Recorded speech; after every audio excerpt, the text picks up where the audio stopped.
사도행전 강의 39번째 시간입니다. 그림자라도 덮이기를, 이런 제목으로 말씀을 나누겠습니다. 지난 시간에 우리는 아나니아와 삽비라 부부의 이야기를 들었습니다. 교회 안에서 사람이 죽은 이야기 아닙니까? 한 사람이 아니라 두 명이나 죽었습니다.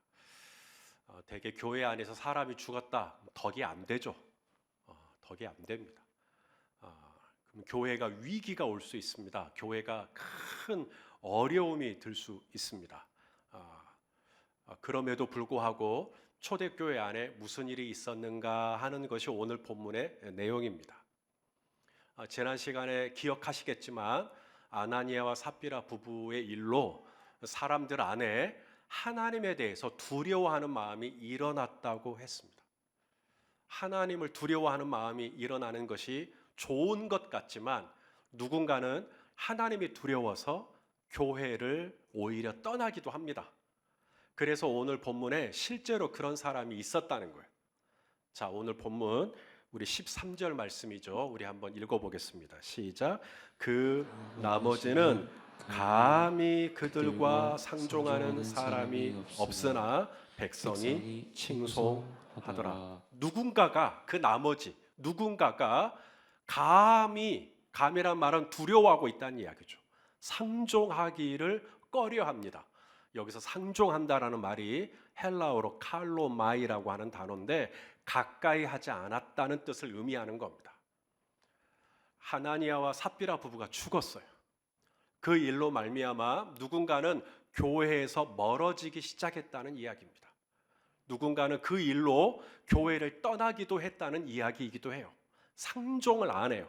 나 여기 안 있을래. 나도 죽으면 어떡해. 이래가지고 오히려 교회를 떠나고 오히려 상종하지 않는 사람들이 생겼다. 당연한 거죠. 저는 이 교회의 담임 목사로서 어찌하든지 저희 열린 베델교회가 하나가 되었으면 좋겠습니다.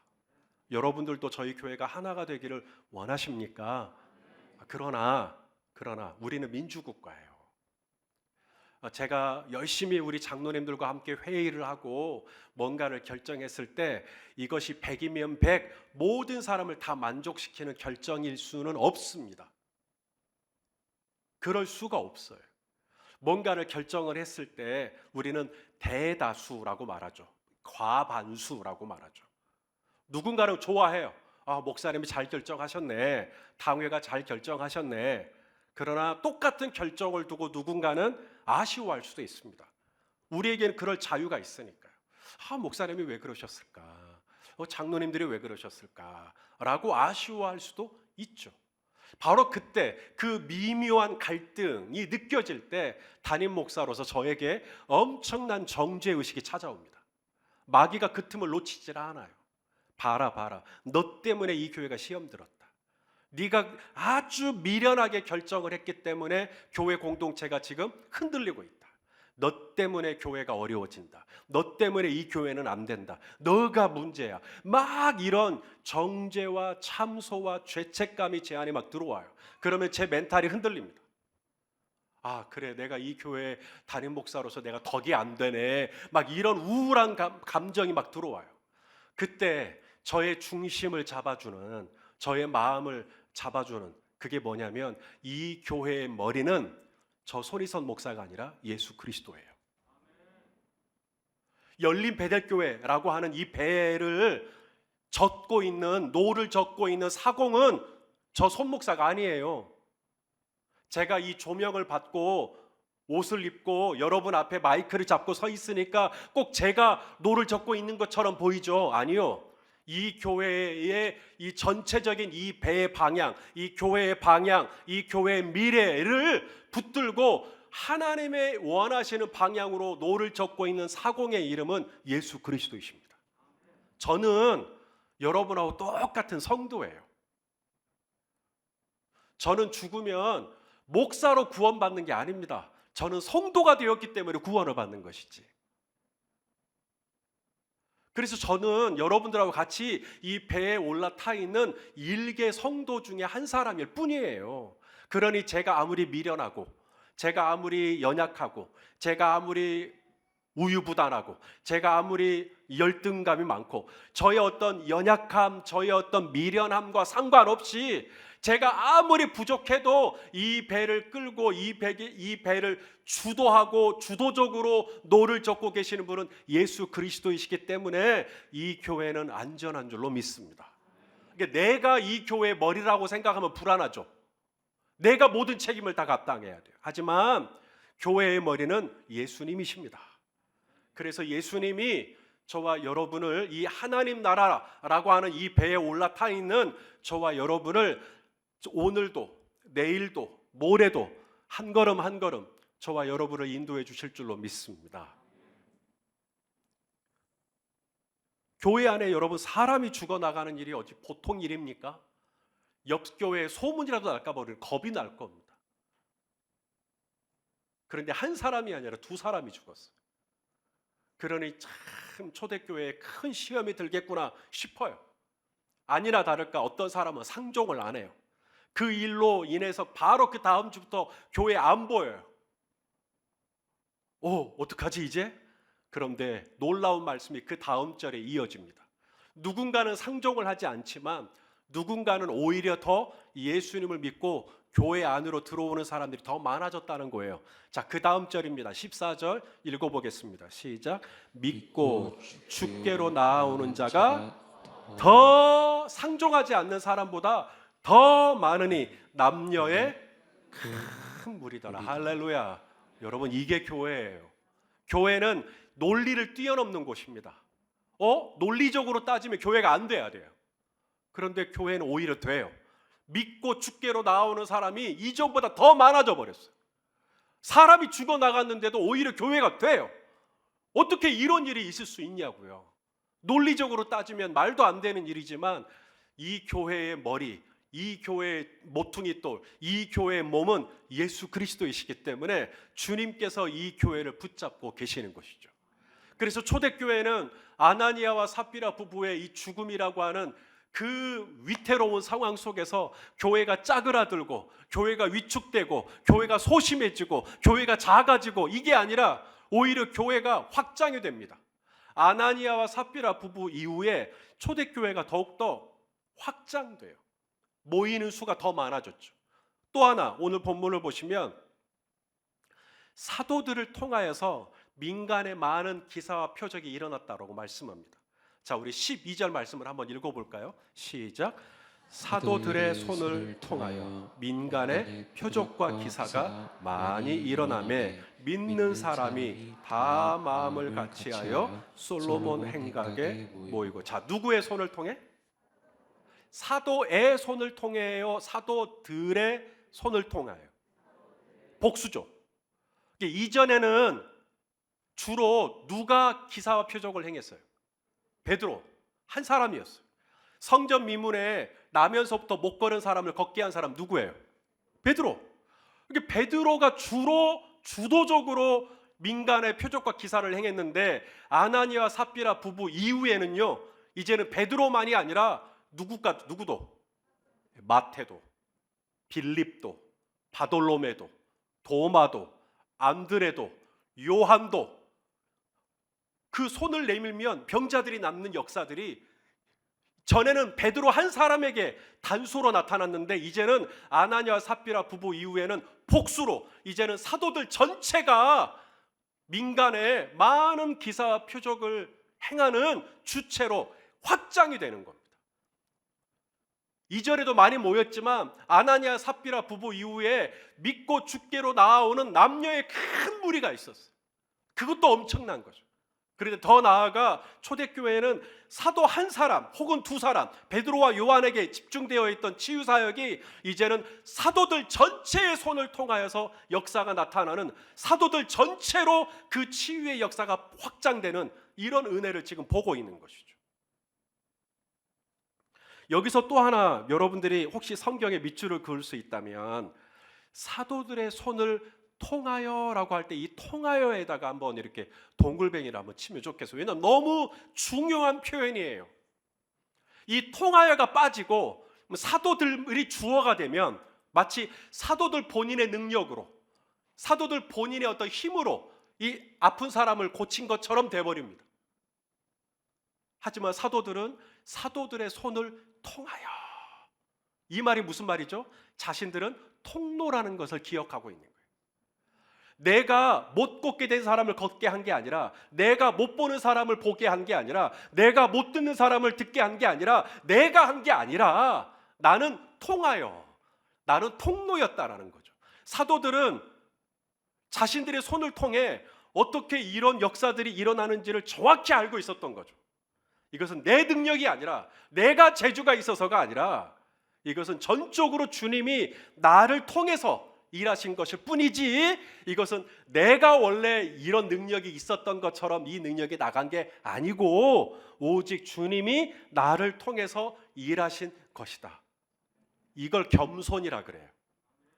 저는 통로일 뿐입니다 라고 하는 고백이요. 따라서 합시다. 나는 통로일 뿐입니다. 어떻게 집사님 이렇게 잘하세요? 저는 통로일 뿐입니다. 오늘도 우리 청소년부 교사 선생님들도 여기 계시지만 우리는 통로일 뿐입니다. 헤븐스 찬양팀, 우리는 통로일 뿐입니다. 우리 교회 안에서 행하는 많은 사역들, 우리는 통로일 뿐입니다. 어떻게 그렇게 그림을 잘 그리세요? 주님이 나에게 지혜를 주셨고, 주님이 감당할 수 있는 힘을 주셨고, 주님이 또 필요하니까 재정도 주셨고, 주님이 그동안 또 이것을 또 이러한 재능이 점점 이렇게 풍성해지도록 주님이 다 은혜를 주셨던 거니까 내가 한 것이 아니고요, 다 주님의 은혜였습니다 라고 하는 고백이죠. 저는 이 누가가 사도행전을 쓸 때 사도들의 손을 통하여 나타났다, 이 표현이 그렇게 아름답게 보이는 거예요. 저 손희선 목사가 한 게 아니라 저 손희선 목사를 통하여서 하나님이 일하시는 것이죠. 우리 성도님들을 통하여, 여러분의 배우자가 축복을 받고, 여러분을 통하여서 여러분의 직장 동료가 은혜를 받고, 우리 성도님들을 통하여서 계신 곳에 하나님의 나라가 임하게 되기를 축복합니다. 바로 이것이 나를 통로로 사용하여 주셨구나, 오 주님 감사합니다, 이런 겸손한 마음을 가질 때 기름 부으심이 계속돼요. 근데 어느 순간에 내가 좀 잘하네, 내가 좀 이런 부분에 좀 탁월한가 봐, 그때 기름 부으심이 딱 끊깁니다. 그때 끊기면 얼른 돌아보면 돼요. 내가 교만하지는 않았는지, 내가 혹시 하나님 앞에서 내 힘으로 한 것으로 좀 우쭐대지는 않았는지. 만일에 그런 게 있었다면 하나님 바로 끊어버리십니다. 그리고 나서 아이고 하나님, 제가 건방을 떨었습니다, 저 용서해 주세요, 저는 통로일 뿐입니다, 저를 통해서 일하여 주세요 라고 하면 우리 주님은 또 자비로우셔서 또 다시 저와 여러분을 통하여서 일하여 주실 줄로 믿습니다. 자, 초대교회는 큰 위기를 만났어요. 아나니아 삽비라 부부의 죽음이라고 하는, 덕이 되지 않는, 누가 들을까 봐 겁나는, 그런데도 오히려 이 일을 통해 교회가 더 확장이 돼요. 모이는 사람이 더 많아지고요, 사도들의 손을 통하여 나타나는 기사와 표적이 더욱더 활발해졌어요. 자, 그런데 하나가 더 있습니다. 바로 예루살렘 시내, 아나니아 삽비라 부부 이전에는 이 병자들이 나을 때 예루살렘 시내에 있는 병자들만 나왔어요.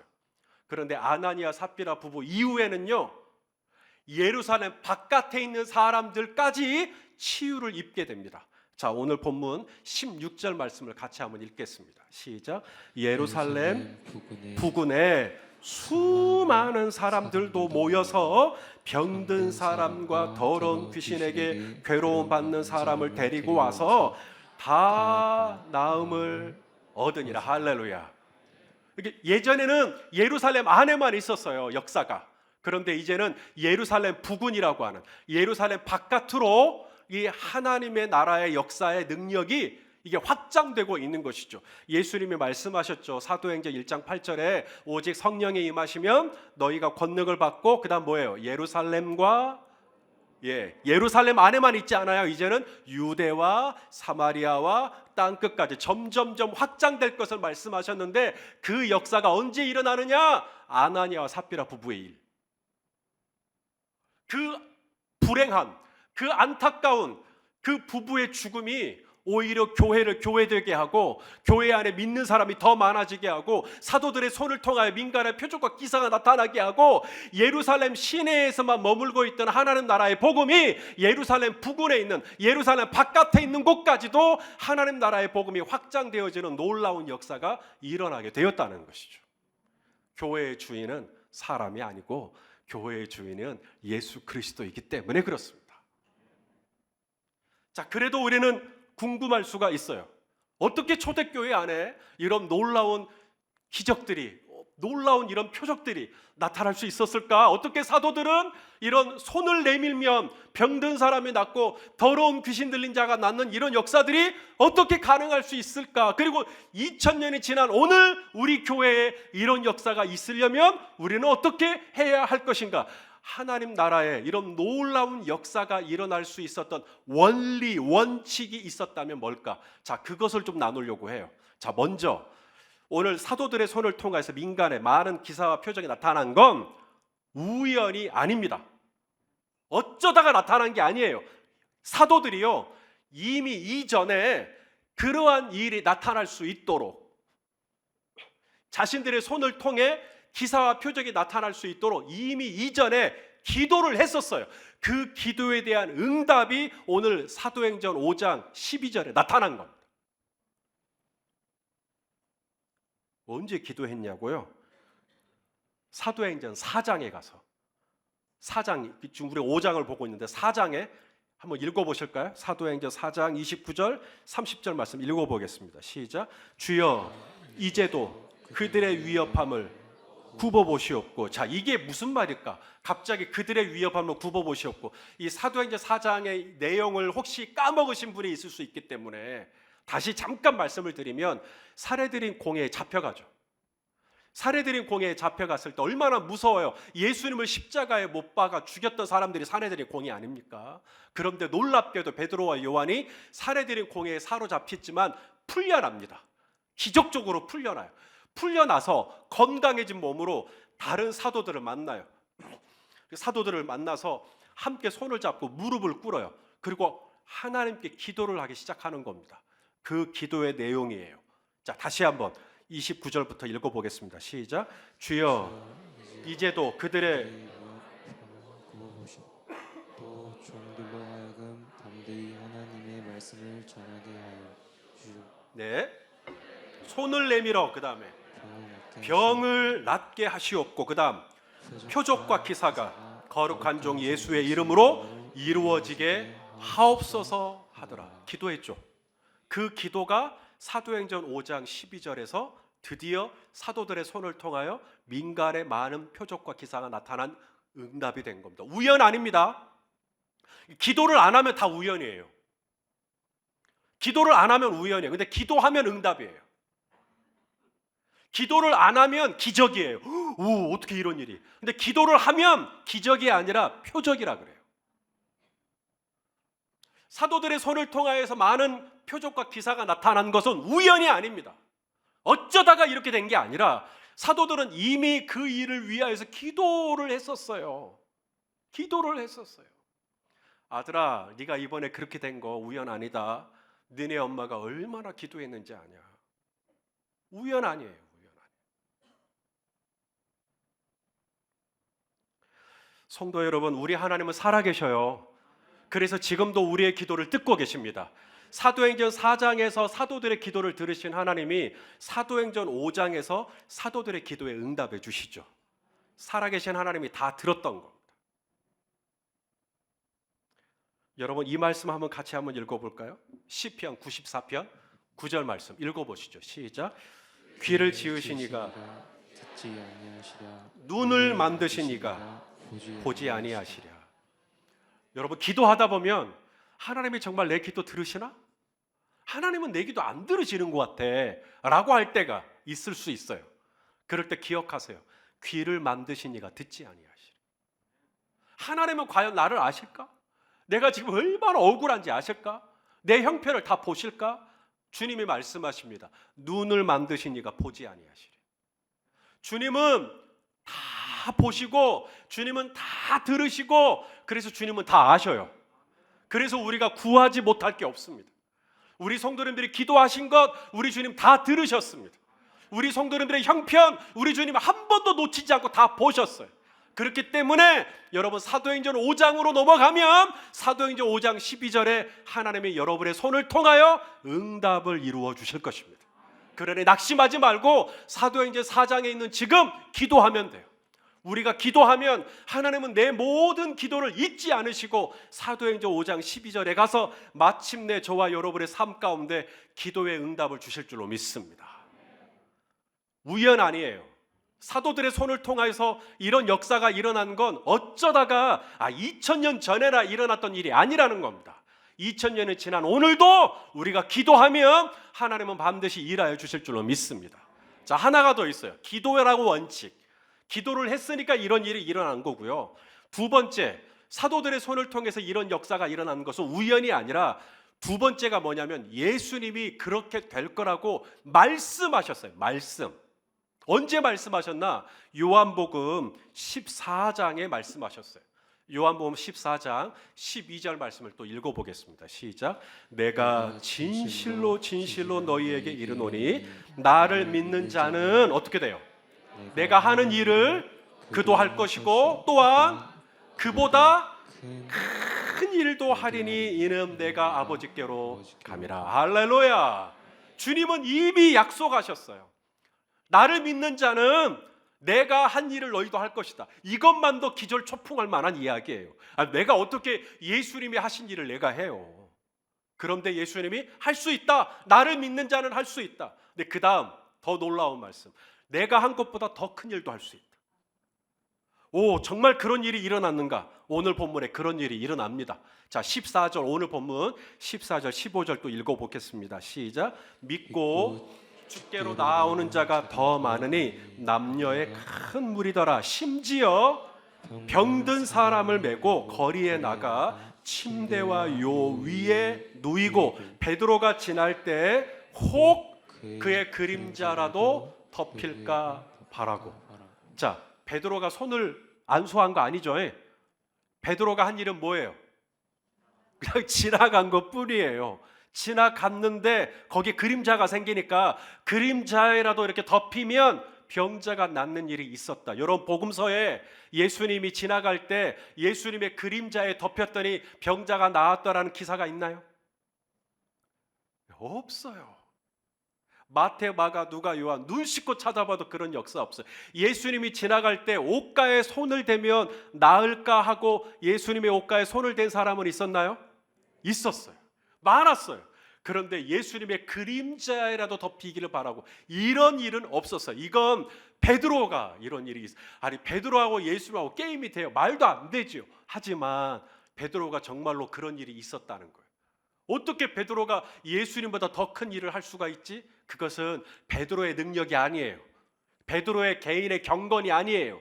베드로가 그런 일을 할 수 있었던 것은 예수님이 요한복음 14장에 이미 말씀하셨어요. 나를 믿는 자는 내가 하는 일을 너희도 할 것이다. 아니, 그보다 더 큰 일도 하게 될 것이다. 주님의 이 말씀이 성취된 겁니다. 오늘 사도행전 5장에서요. 그러므로 우연이 아니라는 겁니다. 사도들이 손을 내밀매 우연히 병자가 낫고 사도들이 예수의 이름으로 꾸짖음에 우연히 더러운 귀신이 나간 게 아니라는 겁니다.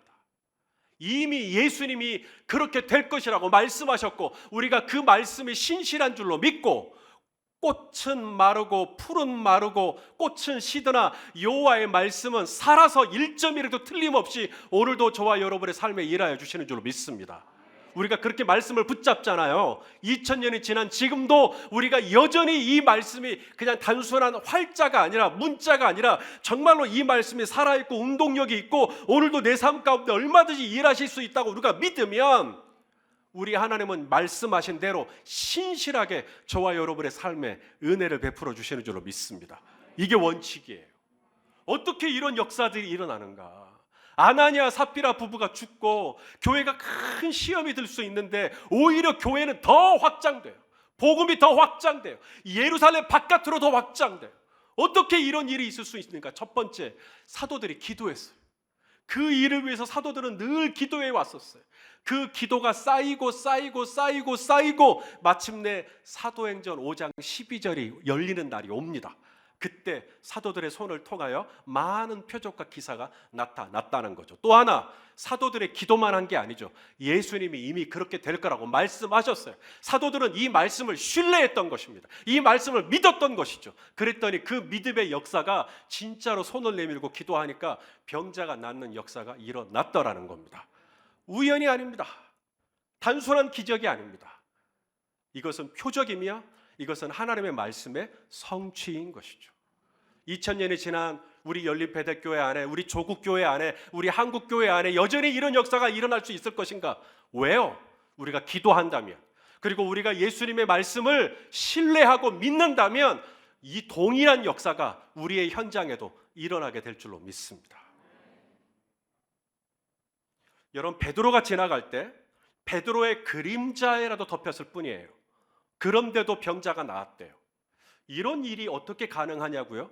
우리는 그것을 가리켜서 어노인팅, 성령의 기름 부으심이라고 우리가 표현을 해요. 교회 안에서 여러분 기름 부으심 이런 표현 많이 들으실 거예요. 성령의 기름, 이게 뭐지? 의에 줄이고 목이 마르니, 그 다음 뭐라 그랬어요? 성령의 기름 부소. 목사님, 도대체 교회는 뭐 이렇게 성령의 기름이 뭐라고? 이게 이제 말씀을 드릴게요. 성령의 기름은 성령의 능력을 의미하는 겁니다. 성령의 능력. 자동차가 기름을 먹으면 능력이 나타나서 추진을 하듯이 성령의 기름이 우리 안에 임하는 거죠. 예수님이 말씀하셨죠. 오직 성령이 너희에게 임하시면 너희가 뭘 받는다? 권능이라는 말이, 한번 이건 뭐 이 정도 단어는 외우셔도 돼요. 두나미스. 예, 두나미스. 이게 뭐냐면 우리 말로는 권능이라고 번역했고, 영어 성경의 어떤 곳은 파워라고 번역을 했습니다. 힘. 뭐 그렇게 번역해도 문제는 없어요. 그런데 이 두나미스는 정말 딱 정의하기가 어려워요. 제가 몇 번을 읽고 여러분에게 이렇게밖에 정의할 수 없는 것을 용서해 주세요. 두나미스의 뜻은 뭐냐면 상상을 초월하는 하나님의 능력입니다. 이렇게밖에는 제가 설명을 못 드리겠어요. 그러니까 이 두나미스가 임하면 어떤 일이 일어날지 상상을 할 수가 없어요. 엄청난 일들이 일어날 수 있다는 겁니다. 오직 성령이 임하시면 너희가 권능을 받는다라고 말할 때, 이 두나미스라는 단어를 받았던 제자들이 이해했던 두나미스의 뜻이 뭐냐면 상상할 수 없는 놀라운 일이 일어난다. 그 정도로 이해하고 있는 거예요. 상상할 수 없는 놀라운 일이 일어난다. 어떤 일? 베드로가 지나가는데 베드로의 그림자에 덮였을 뿐인데 사람이 나와버려요. 상상을 뛰어넘는 일이죠. 나중에 보시면 사도 바울이 쓰던 앞치마, 손수건 막 이런 걸 얹었을 때 귀신이 막 나가버려요. 상상을 초월하는 일들이, 이게 어떻게 가능하지? 예, 가능합니다. 성령의 권능, 성령의 어노인팅이 임하면 얼마든지 이런 일은 가능합니다. 요셉하고 마리아하고 둘이 결혼을 하기로 약속했어요. 마리아하고 요셉하고 정혼을 한 사이입니다. 아직 약혼을 했지 결혼을 한 건 아니에요. 첫날 밤을 보낸 게 아닙니다. 그런데 마리아에게 가브리엘이라고 하는 천사가 찾아오죠. 그리고 천사가 뭐라 그러냐면 성령님이 오늘 네 몸에 성령님이 능력으로 너의 몸을 덮어주실 거라는 거예요. 자, 우리 말씀을 읽어보죠. 누가복음 1장 35절 시작. 천사가 대답하여 이르되 성령이 내게 임하시고 지극히 높으신 이에 두나미스입니다. 이게 원어로 두나미스가 너를 덮으리니, 그 다음에 무슨 일이 일어나죠? 이러므로 나실 바 거룩한 이는 하나님의 아들이라 일컬어지리라. 자, 처녀예요. 아직 남자를 몰라요. 그런데 성령의 두나미스, 여호와의 능력이 임하니까 무슨 일이 일어나 버려요? 동정녀로서 임신을 하게 되는 일이 일어나는 겁니다. 이것은 우리의 생각을 뛰어넘는, 우리의 상상을 뛰어넘는, 이런 생각을 누가 해요? 그런데 이런 일을 할 수 있는 이런 일이 어떻게 일어나냐고요? 그게 두나미스예요. 오직 성령이 너희에게 임하시면 오늘 2023년 6월 4일이죠. 6월 첫째 주일 맥주감사 주일 오늘 예배를 드릴 때 오늘 예배 가운데 성령님이 임하시면 여러분 무슨 일이 일어날지 무엇을 상상하든 그 이상으로 일어날 수 있다는 겁니다. 저는 목회를 하면서 한 번도 누군가에게 목사님의 그림자에 덮였더니 나음을 입었습니다라는 고백을 들어본 일이 없습니다. 그런데 그런 일들도 베드로가 지나갔을 뿐인데 베드로는 그냥 갈 길이니까 지나갔을 뿐이죠. 몸이 아프신 분들 안수해주고 막 이게 아니라 그냥 지나갔을 뿐인데 그 그림자라도 덮였더니 하나님의 놀라운 역사들이 막 나타나 버리는 이게 성령의 두나미스입니다. 여러분 이런 일이 어떻게 가능하냐고요. 이런 일은 가능할 수 있다라는 거예요. 어떻게? 기도할 때 그리고 주님의 말씀이 실제임을 믿을 때 이 말씀이 살아서 운동력이 있어서 2000년이 지난 우리 문수원 집사님의 삶에도 여전히 이 말씀이 실행될 수 있다는 걸 믿으면 성령의 두나미스가 우리 이정재 집사님의 삶에도 우리 김진욱 집사님의 삶에도 동일하게 오늘의 역사로 나의 역사로 지금의 역사로 일하여 주실 줄로 믿습니다. 이 믿음이 정말로 있으십니까? 이 믿음이 있게 되시기를 축복합니다. 이 믿음이 있다면 대단한 거예요. 자, 그런데 하나가 더 있어요. 기도의 원리, 말씀의 원리. 자, 또 초대교회 안에 이런 놀라운 역사가 일어날 수 있었던 또 하나의 원칙이 있는데요. 그게 바로 뭐냐면 모임입니다. 모임. 자꾸 모여요. 혼자 있을 때 치유받는 게 아니라 같이 있을 때 치유를 받아요. 이것도 우리가 놓칠 수 없는 초대교회 안에 이런 놀라운 부흥이 있을 수 있었던 원리 중에 하나가 자꾸 모여요. 어디에 모였나 봤더니 솔로몬 행각 12절 말씀 우리 한번 읽어볼까요? 시작. 사도들의 손을 통하여 민간의 표적과 기사가 많이 일어나매 믿는 사람이 다 마음을 같이 하여 솔로몬 행각에 모이고. 왜 솔로몬 행각에 모일까요? 성전에 안 모이고? 당시 성전은 구약의 제사가 집행되는 장소이기 때문에 성전의 규모가 작아요. 그래서 몇백 명이 들어갈 수가 없어요. 그래서 몇백 명이 모이려면 솔로몬 행각에 모여야 돼요. 그래서 솔로몬 행각에 모였다라는 것인데 솔로몬 행각이 위험해요. 왜냐하면 사도행전 4장에 보면 솔로몬 행각에서 베드로와 요한이 사로잡힌 적이 있어요. 살해드린 공회에 나면서 못 걷게 된 자를 걷게 한 이후에 사람들이 솔로몬 행각에 모이니까 이것은 부활하신 예수 그리스도의 능력이 이 사람을 낫게 한 겁니다라고 복음을 전할 때 솔로몬 행각에서 전해요. 그때 성전 경비대 사두개인들 다 살해드린 공회원들이죠. 이들이 와가지고 베드로와 요한을 사로잡아 갔던 곳이 솔로몬 행각입니다. 그러므로 솔로몬 행각은 은밀하게 숨겨진 장소가 아니라 공개된 광자이기 때문에 다 모여도 여기는 안 되는 곳이 솔로몬 행각이에요. 그런데도 초대교회 성도들은 모였다는 거예요. 자꾸 모여요. 솔로몬 행각에 모여요. 위험해도 불사하고 모여요. 사도들도 모여요. 왜냐하면 그분들은 모임의 비밀을 알았어요.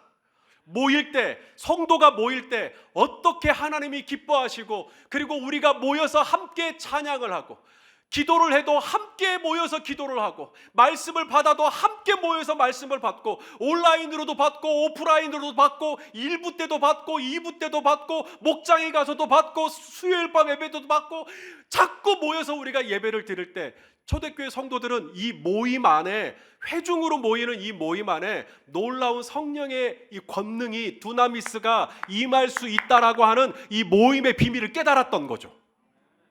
여러분 다락방에 성령님이 임할 때 불처럼 바람처럼 임할 때 한두 사람이 있을 때가 아니라 120명이 함께 회중으로 모여 있을 때 성령님이 임했던 것을 기억하실 거예요. 마찬가지로 우리가 함께 모일 때 그 안에 놀라운 성령의 역사가 있을 수 있다라고 우리 주님이 약속하셨어요. 우리 마태복음 말씀을 읽어봐요. 마태복음 18장 19절 20절 시작. 진실로 다시 너희에게 이르노니 너희 중에 두 사람이 땅에서 합심하여 무엇이든지 구하면 하늘에 계신 내 아버지께서 그들을 위하여 이루게 하시리라. 두세 사람이 내 이름으로 모인 곳에는 나도 우리 중에 있느니라. 할렐루야. 이게 모임의 비밀이에요. 이게 모임의 능력이에요. 여러분, 우리가 모일 때 그냥 우리 몸만 모이는 거 아니에요. 우리가 모일 때 거기에 주님이 같이 계셔요. 성령님이 같이 계셔요. 성령님의 능력이 베드로의 그림자만 덮여도 능력이 나타나는데 성령의 그림자에 덮이면 무슨 일이 일어날지 우리가 가공할 만한, 아니 상상을 뛰어넘는, 모든 지각에 뛰어날 만한 성령의 역사가 나타나게 될 줄로 믿습니다. 기도하는 교회, 하나님의 말씀을 신뢰하는 교회, 그리고 모이기를 힘쓰는 교회, 우리가 함께 모일 때 성도 여러분, 이 안에 놀라운 기름 부으심이 있다는 거죠. 그러므로 여러분, 이 마지막 때 모이기를 패하는 어떤 사람들의 습관과 같이 하지 말고 우리 더 모이려고 애를 쓰시게요. 두세 사람이 모이면, 그 이상이 모이면 우리 주님이 반드시 그곳에 함께 하시겠다고 했으니까 우리가 함께 모이면 하나님의 은혜가 임하게 될 줄로 믿습니다. 제가 일부 때는 이 얘기를 안 드렸는데 갑자기 생각이 나서 말씀을 드리는 것이 있다면, 제가 목장으로 모이기 전에 목자 목녀들 오리엔테이션을 하거든요. 그럼 제가 우리 목자 목녀님들에게 이제 목장 모임을 하는 중에 기도를 할 때 이제 몇몇 가정을 가운데에 놓고 기도할 거잖아요. 어디 몸이 아프시다든지 아니면 어떤 문제가 있다든지, 그러면 목장원들이 다 어깨에 손을 대고, 뭐 등에다가 대시는 분도 있고, 머리에다가는 하시면 안 됩니다. 죄송하지만 머리에 손을 얹을 수 있는 권위는 저에게만 있어요. 그래서 여러분들은 어깨에다가 주로 이렇게 얹는데, 왜 제가 그것을 목자 목녀들에게 말씀을 드리냐면, 우리가 교회잖아요. 우리가 예수님의 몸의 지체잖아요. 그래서 목장이 함께 어깨에 손을 딱 대고 기도할 때 이 가운데 누구의 손을 통하여 주님의 치유와 능력이 나타날지 아무도 몰라요. 그러니까 다 같이 손을 얹으라는 거예요. 그리고 이 몸 안에 성령이 두세 사람 중에 내가 있겠다 했으니까 분명히 주님이 일하실 건데 누구의 손을 통하여 일하실지는 몰라요. 모르기 때문에 나를 통해서 역사가 나타나서도 내가 나 때문에 일어나는 줄 모르기 때문에 하나님 앞에 겸손할 수 있는 거고, 그래서 다 같이 그렇게 하라고 제가 오리엔테이션을 합니다. 그때 능력이 나타나는 걸 체험했기 때문에 그래요. 사랑하시는 성도 여러분, 성도의 모임에는 놀라운 비밀이 있습니다. 우리가 기도할 때, 그리고 우리가 말씀을 믿을 때, 그리고 우리가 예수의 이름으로 모여서 함께 자꾸 솔로몬 행각에 모일 때, 그곳에 베드로가 지나가기만 해도, 그때도 마찬가지, 사람들이 다 모이니까 베드로가 지나갈 때 능력이 나타나는 거죠. 반드시 성령의 권능이 임하실 거니까 우리 두려워하지 말고 우리 함께 모이기를 힘쓰며 이 안에 성령의 두나미스가 임하는 놀라운 역사들을 우리 성도님들이 다 맛보시게 되기를 예수 그리스도의 이름으로 축원합니다. 기도하시겠습니다.